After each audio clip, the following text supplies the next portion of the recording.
Good morning students. आज का हमारा टॉपिक है नॉन ट्रेडिंग इंस्टीट्यूशंस अकाउंट। इसे हम गैर व्यापारिक संस्थाओं के खाते भी कहते हैं। इसमें क्या होता है कि कोई भी कंपनी जैसे बिजनेस करती है, प्रॉफिट अर्न करने के लिए बिजनेस करती है, बट जो नॉन ट्रेडिंग इंस्टीट्यूशंस होते हैं वो क्या करते हैं, सिर्फ सोसाइटी को अपनी सर्विसेज प्रोवाइड करवाते हैं। जैसे स्कूल, कॉलेज, मंदिर, मस्जिद, या फिर आप कह सकते हैं चर्च, है ना। साथ में आप लाइब्रेरी ले सकते हैं। बहुत सारी चीजें ऐसी कि जहाँ पर गुड्स की सेलिंग एंड परचेसिंग नहीं होती, वहां पर सिर्फ सोसाइटी में सर्विसेज प्रोवाइड करवाई जाती हैं। इन संस्थाओं का मोटो प्रॉफिट अर्न करना नहीं होता है, इसीलिए इन्हें नॉन प्रॉफिट या नॉन ट्रेडिंग इंस्टीट्यूशंस भी कहते हैं। बट इनके पास भी कहीं ना कहीं से तो अमाउंट आता ही है, जैसे सब्सक्रिप्शन से आता है, मेंबरशिप फीस से आता है। तो इन सब अमाउंट को वो क्या करते हैं, इन ट्रेडिंग्स पर, है ना, क्या खर्च करते हैं, इन इंस्टीट्यूशंस पर खर्च करते हैं। तो उसका भी हिसाब किताब रखना जरूरी होता है। तो जिस तरीके से जो बिजनेस करती हैं, जो गुड्स की सेलिंग परचेसिंग करती हैं, वो जो भी इंस्टीट्यूशन है वो क्या करते हैं, trading and profit and loss account और बैलेंस शीट बनाते हैं। जबकि जो नॉन ट्रेडिंग इंस्टीट्यूशंस होते हैं वो वस्तुओं का व्यापार नहीं कर रहे हैं, है ना, वो गुड्स की सेलिंग परचेसिंग नहीं कर रहे हैं, इसलिए वो ट्रेडिंग अकाउंट नहीं मेंटेन करेंगे, है ना, वो प्रॉफिट एंड लॉस अकाउंट भी नहीं बनाते हैं। हाँ, बैलेंस शीट बनाते हैं, बट उसका तरीका थोड़ा सा अलग होता है। तो वो trading and profit and loss account की जगह मेंटेन करते हैं receipt and payment account. Receipt and payment account का मतलब होता है प्राप्ति और भुगतान खाता, है ना। अब जो रिसिप्ट एंड पेमेंट अकाउंट है वो किस पर बेस होता है, रियल अकाउंट पर। रियल अकाउंट यानी कि वास्तविक खाते। व्हाट कम्स इन यानी कि आपके पास जो भी चीजें आ रही हैं उसे आप लिखते हैं डेबिट की तरफ, एंड व्हाट गोज आउट उसको लिखते हैं आप क्रेडिट की तरफ। ये इसका परफॉर्मा है, देखिए नेम, जिस भी इंस्टीट्यूशन के लिए आप बना रहे हैं पहले आप यहाँ उसका नाम लिखेंगे, then receipt and payment account for the year ended. यहाँ पर सारी रिसिप्ट्स, उनके अमाउंट, पेमेंट्स और उनके अमाउंट लिखते हैं।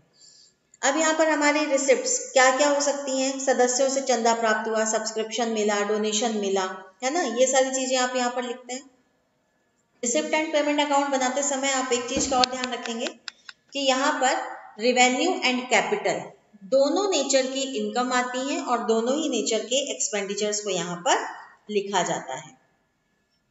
अब यहाँ पर जो आप रिसिप्ट्स लिखेंगे वो सारी तरीके की रिसिप्ट्स यहाँ पर लिखेंगे, चाहे वो प्रीवियस ईयर से रिलेटेड हो, करंट ईयर से रिलेटेड हो, या फ्यूचर में मिलने वाली हो, एडवांस में मिल गई हो, है ना। तो सारी रिसिप्ट्स को आपको यहाँ पर लिखना है। पेमेंट्स का भी यही है, आपको चाहे वो गत वर्ष से हो, आगामी वर्ष से हो, या फिर इसी वर्ष से हो, सबको यहाँ पर शो करना है। रिसिप्ट एंड पेमेंट अकाउंट में आउटस्टैंडिंग, प्रीपेड, डेप्रिसिएशन, बैड डेप्ट रिजर्व, इन सब से रिलेटेड कोई भी एडजस्टमेंट नहीं किया जाता है, ठीक है, इसको आप ध्यान में रखेंगे। एक नोटिस करते हैं कि इसकी क्या क्या विशेषताएं, कैरेक्टरिस्टिक्स क्या हैं।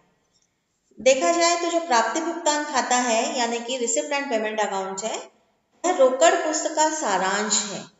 इसे आप कैश बुक की समरी भी कह सकते हैं। इसमें प्राप्तियां डेबिट पक्ष में तथा भुगतान क्रेडिट पक्ष में दर्शाए जाते हैं। यहाँ पर दिख ही रहा है, जितनी भी रिसिप्ट्स हैं सबको आप डेबिट की तरफ लिखते हैं और जितनी भी पेमेंट्स हैं उनको आप किस तरफ लिखते हैं, क्रेडिट की तरफ लिखते हैं।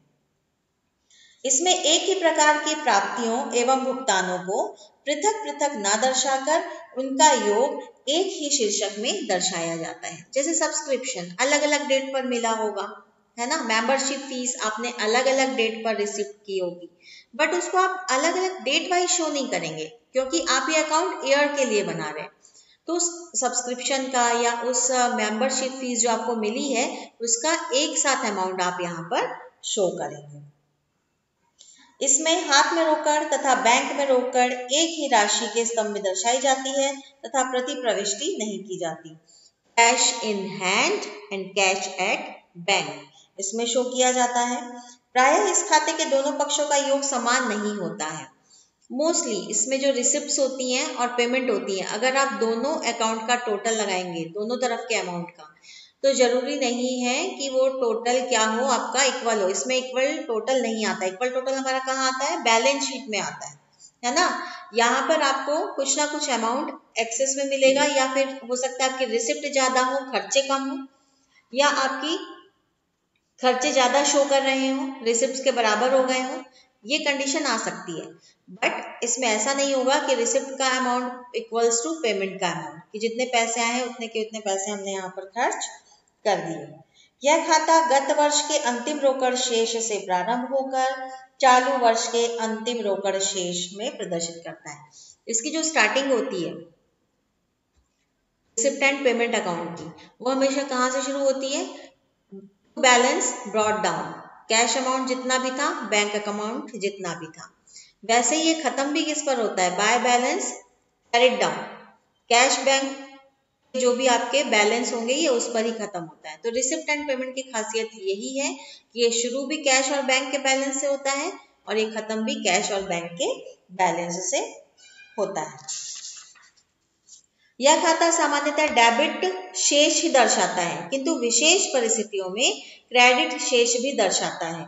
नए व्यापार की दशा में प्रारंभिक रोकड़ शेष न होकर यह भी खाता अंतिम रोकड़ शेष दर्शाता है। अब देखिए यहाँ पर मोस्टली क्या बोल रहा है कि जो भी इंस्टीट्यूशन से संस्थाएं हैं वो तो यही देखेंगी ना कि जितनी भी रिसिप्ट है हमारी जो पेमेंट्स हैं उससे थोड़ी कम ही हो, ताकि कुछ पैसा हमारे पास बचे at the end of the year, है ना। तो कोशिश यही की जाती है कि जितनी रिसिप्ट हुई है उससे खर्चे थोड़े कम किए जाएं, ताकि साल के अंत में, वर्ष के अंत में आपके पास कुछ कैश या बैंक बचे, जिसे वो अपने आगे खर्चों में उपयोग कर सकते हैं, है ना। इसमें वास्तव में प्राप्त एवं भुगतान की गई नगद राशियां ही दर्शाई जाती हैं, अप्राप्त एवं समायोजन का उल्लेख नहीं होता। रिसिप्ट एंड पेमेंट अकाउंट में एडजस्टमेंट नहीं किया जाता है। आप ये ध्यान रखेंगे कि एक्चुअल में जिन चीजों की रिसिप्ट्स हुई हैं उसको यहाँ पर शो करना है, और एक्चुअल में अगर आपने कहीं पैसे खर्च किए हैं तो ही यहाँ पर उस पर शो करना है। आप इसमें किसी भी तरीके का कोई भी एडजस्टमेंट नहीं करेंगे। इसमें चालू वर्ष, गत वर्ष एवं आगामी वर्षों की समस्त नगद प्राप्तियों एवं भुगतानों को दर्शाया जाता है, बशर्ते वह लेखा अवधि में ही हुए हों। इसमें आपको जो भी है प्रीवियस ईयर देखिए, करंट ईयर यहाँ पर दिख रहा है, नेक्स्ट ईयर दिख रहा है ना। ऐसे रिसिप्ट्स और इस तरीके की पेमेंट्स आप शो कर सकते हैं, बट उसकी कंडीशन ये है कि ये जो पेमेंट है वो आपकी इसी ईयर में हुई हो, जिस ईयर के लिए आप receipt and payment account maintain कर रहे हैं। यह खाता वर्ष के अंत में तैयार किया जाता है, अतः प्रत्येक लेन देन के लिए तिथि नहीं लिखी जाती एवं जर्नल पृष्ठांक एवं खाता पृष्ठ लिखने की संख्या या उसकी आवश्यकता नहीं होती। इसको हम देखिए आप पर्टिकुलर डेट वाइज नहीं बनाते हैं। अगर इसका आप परफॉर्मा देख रहे हैं तो ये डेट वाइज नहीं होता है ना, क्योंकि आप इसको ईयरली मेंटेन कर रहे हैं। इस खाते से तलपट एवं चिट्ठा नहीं बनाया जा सकता। इसमें ये कहा जा रहा है कि जो रिसिप्ट एंड पेमेंट अकाउंट है इसकी हेल्प से आप ट्रायल बैलेंस और बैलेंस शीट नहीं बना सकते हैं, है ना। एक्चुअल में क्या है, आपका एक ऐसा परफॉर्मा है जो सिर्फ आपकी कैश बुक की बातों को शो करता है कि उसमें आपने क्या क्या खर्चे किए, है ना। एक्चुअल में कितनी रिसिप्ट्स की, कितनी आपने वहां पर पेमेंट की। एक बार इसका परफॉर्मा हम देख लेते हैं। देखिए रिसिप्ट साइड में to balance brought down, cash या बैंक, ओपनिंग बैलेंस आपका जो भी होगा उसको आपको यहाँ पर शो करना है। टू सब्सक्रिप्शंस यानी कि प्रीवियस ईयर में आपको जो भी चंदा मिला, करंट ईयर में जो भी मिला, नेक्स्ट ईयर अब जो भी, नेक्स्ट ईयर के लिए भी कई लोग एडवांस में दे देते हैं, उन सबका टोटल आप यहाँ पर लिखेंगे। टू एंट्रेंस फीस, आपकी रिसिप्ट किससे होगी? एंट्रेंस फीस से होगी, है ना, क्योंकि आप नॉन ट्रेडिंग इंस्टीट्यूशन चला रहे हैं, आप सर्विसेज दे रहे हैं, तो कम से कम एंट्रेंस फीस तो आप रखेंगे। डोनेशन फॉर बिल्डिंग, कई बार डोनेशन आपको दे दिया जाता है। जो बड़े बड़े उद्योगपति होते हैं वो क्या करते हैं, डोनेशन भी देते हैं।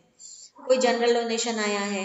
लाइफ मेंबरशिप फीस, मोस्टली जो क्लब वगैरह होते हैं जैसे स्पोर्ट्स क्लब हो गया या एंटरटेनमेंट क्लब हो गया, उनकी कमाई कैसे होती है?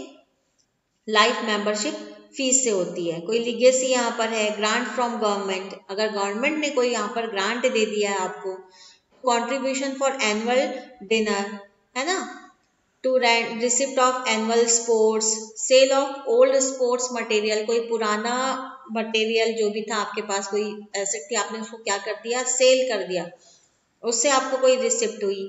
To sale of old magazines, sundry receipts, मतलब अलग अलग तरीके से अलग अलग संस्थाओं में रिसिप्ट्स आती हैं, उन सारे रिसिप्ट्स को आप यहाँ पर लिख लेंगे।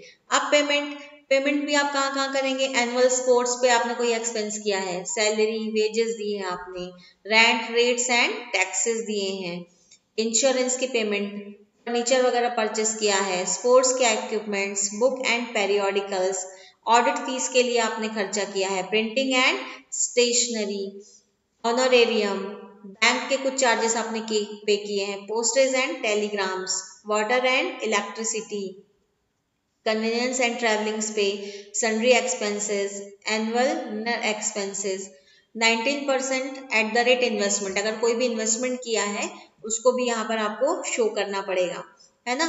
तो एक संस्था की, एक इंस्टीट्यूशन की जहां जहां से भी रिसिप्ट्स होंगी उसको यहाँ पर आपको क्या करना है, शो करना है, और जितनी भी पेमेंट्स होंगी उनको भी क्या करना है, यहाँ पर शो करना है। अब स्टार्टिंग में देखिए इसकी किससे हुई थी, कैश और बैंक के बैलेंस से हुई थी, और क्लोजिंग भी किससे हो गई है, कैश और बैंक के बैलेंस से हो गई है।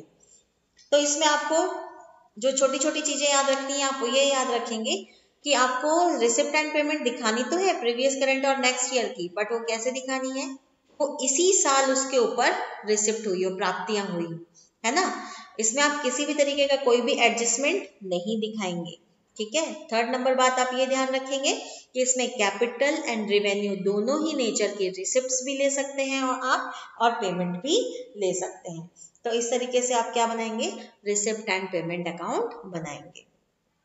नेक्स्ट वीडियो में हम सीखेंगे कि इनकम एंड एक्सपेंडिचर अकाउंट कैसे बनाया जाता है, क्योंकि जो नॉन ट्रेडिंग इंस्टीट्यूशंस होते हैं वो रिसिप्ट एंड पेमेंट अकाउंट भी बनाते हैं, इनकम एंड एक्सपेंडिचर अकाउंट भी मेंटेन करते हैं।